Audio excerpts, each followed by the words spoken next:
Subscribe to my channel Dhule Express News. Subscribe now, press the bell icon and never update. अतिवृष्टी संततधार पावसामुळे झालेल्या पिकांचे नुकसान, घराची पडझड यांचे पंचनामे त्वरित करून नुकसान भरपाई मिळावी या संदर्भात जिल्हाधिकारी यांना काँग्रेस जिल्हाध्यक्ष श्यामकांत सनेर यांनी निवेदन दिले। याबाबत वृत्त असे की धुळे जिल्ह्यात गेल्या 5 वर्षात सरासरी 546 मिलीमीटर पाऊस पडत असून पावसाचे दिवस 32 असायचे, परंतु यावर्षी धुळे जिल्ह्यात 838 पावसाची नोंद झाली असून पावसाचे दिवस 45 झाले आहेत। तसेच 1 तासाला 70 मिलीमीटर पाऊस पडला की शासनाच्या व्याख्येप्रमाणे अतिवृष्टी किंवा ओला दुष्काळ जाहीर करणे आवश्यक आहे। परतीच्या सततच्या पावसामुळे वारा वादळ गारांमुळे शेतकऱ्यांच्या उभ्या पिकांचे व काढलेल्या पिकांचे खूप मोठे नुकसान झालेले आहे। मुळातच जून महिन्यापासून नैसर्गिक आपत्तीस शेतकऱ्यांना तोंड द्यावे लागत आहे। जून महिन्यात अत्यंत तुटपुंज पावसात शेतकऱ्यांनी पेरा करून टाकला। त्यात पावसाचं खंड पडल्यामुळे शेतकऱ्यावर दुबार पेरणी करण्याचे संकट कोसळले। दुबार पेरणी झाल्यानंतर शेतकऱ्यांकडून पूर्वीच्याच पेरणीवर पीक विमा काढलेला होता, तो नंतरच्या दुबार पेरणीवर काढला गेला नाही। त्यामुळे शेतकरी फार मोठ्या संकटात सापडला असून त्यात जुलै महिन्यात सातत्याने पाऊस पडल्यामुळे शेती पिकाचे अतोनात नुकसान झाले आहे। जास्त पावसामुळे विविध पिकांवर रोगराई पसरली असून लष्करी अळी, पाने खाणारी अळी यामुळे कापूस, मका, मूग, बाजरी, ज्वारी, चवळी या पिकांचे 40% नुकसान झालेले असून त्यात शेतकऱ्यांच्या घरात कापणी केलेला तयार माल शेतकऱ्यांच्या शेतात काढून पडलेला असतानाच परतीच्या पावसाने थैमान घातले आणि त्यात बाजरी, मका, ज्वारी, मूग, उडीद हे खाण्यायोग्य राहिले नाही, तर कापसाची नासाडी होऊन कापूस काळा व पिवळा पडलेला आहे। मुळातच जून महिन्यातील तुटपुंजा पाण्यातील पेरण्या, त्यात पावसाच्या खंडामुळे दुबार पेरणीचे संकट आणि सतत पावसामुळे रोगराई, लष्करी अळ्यांमुळे झालेले नुकसान, शेवटी कापणी झालेल्या मालाचे परतीच्या पावसामुळे झालेले नुकसानीचे संकटामुळे हवालदिल झालेला आहे। त्यात पीक विमा योजनेतील शासनाने धोरण फक्त उभ्या पिकांवरच पीक विमा लागू होत असतो। कापणी झालेल्या शेतीमालाला पीक विम्याचा लाभ मिळत नाही। त्यामुळे सरकारचे हे धोरण शेतकऱ्यांवर अन्यायकारक ठरणार आहे।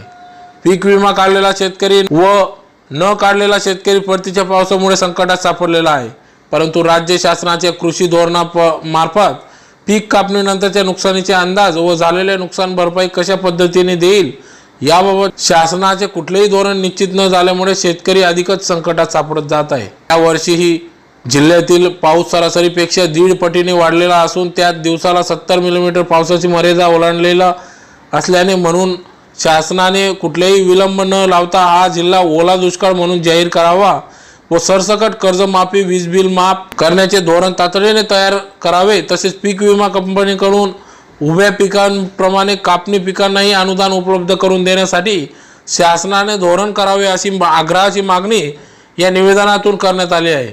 शासनाने या संदर्भात गंभीर पावले उचलावीत। शासनाकडून कुठलीही कारवाई होताना दिसत नाही, याविषयी शेतकऱ्यांमध्ये आक्रोश निर्माण झाला आहे। प्रशासनाने या गोष्टीचा अंत पाहू नये, अन्यथा गंभीर प्रसंगाला सामोरे जावे लागेल अशी नोंद जिल्हा प्रशासनाने घ्यावी, असे आशयाचे निवेदन जिल्हा काँग्रेस कमिटीतर्फे देण्यात आले। सदर निवेदन देतेवेळी जिल्हाध्यक्ष श्यामकांत सनेर, जिल्हा काँग्रेस सरचिटणीस डॉक्टर दरबारसिंग गिरासे, अप्पू खैरनार, देवीदास मोरे, भगवान गर्दे, कृष्णा दादाजी पाटील, ज्ञानेश्वर मराठे आदी सर्वच पदाधिकारी यावेळेस उपस्थित होते। त्या पावसामुळे इतकी रोगराई तयार झाली की त्याच्यामुळे पिकांचं खूप मोठं नुकसान झालेलं आहे। त्याच्यामध्ये मूग असेल, बाजरी असेल, ज्वारी असेल, त्याच्यामध्ये 40% नुकसान झालं आणि उर्वरित 60% जे नुकसान झालं शेतीमाल घरामध्ये आला आणि तो बाजरी असेल, कणस असतील, मकी असेल, तेवढाच पाऊस पडला आणि इतका प्रॉब्लेम कसा आहे, म्हणजे जून मध्ये पाऊस कमी होता त्यावेळी शेतकऱ्यांनी पीक पेरा करून टाकला। नंतर दुबार पेरणीचं संकट आलं, दुबार पेरणी झाली आणि त्यानंतर परतीच्या पावसामुळे शेतकऱ्यांच्या पीक कापणीनंतरचे जेवढे नुकसान झालेले आहे त्या संदर्भामध्ये सरकारचं जे धोरण आहे या धोरणामध्ये आणि प्रत्यक्ष कृतीमध्ये फार मोठी विसंगती आहे।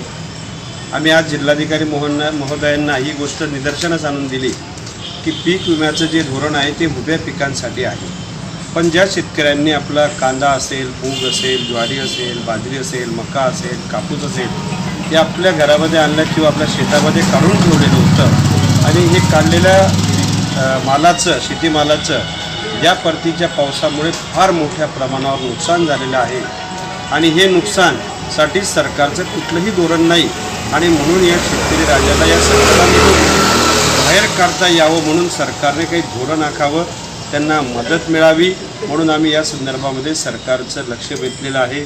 या ठिकाणी आम्ही मागणी केलेली आहे की हा जो उद्ध्वस्त झालेला शेतकरी आहे याला सरसकट कर्जमाफी द्यावी, याला सरसकट याचे जेवढे घराचं वीज बिल असेल, शेतीपंपाचं वीज बिल असेल ते माफी द्यावी आणि ज्या शेतकऱ्यांनी पीक विमा काढलेला नाही किंवा ज्या शेतकऱ्यांनी पीक विमा काढलेला आहे पण ज्यांच्या पिकांचं, शेतीमालाचं कापणीनंतर जे नुकसान झालेलं आहे या संदर्भामध्ये देखील पीक विमा कंपन्यांकडे सक्तीने अनुदान देण्याच्या संदर्भामध्ये एक नवीन धोरण आखावं.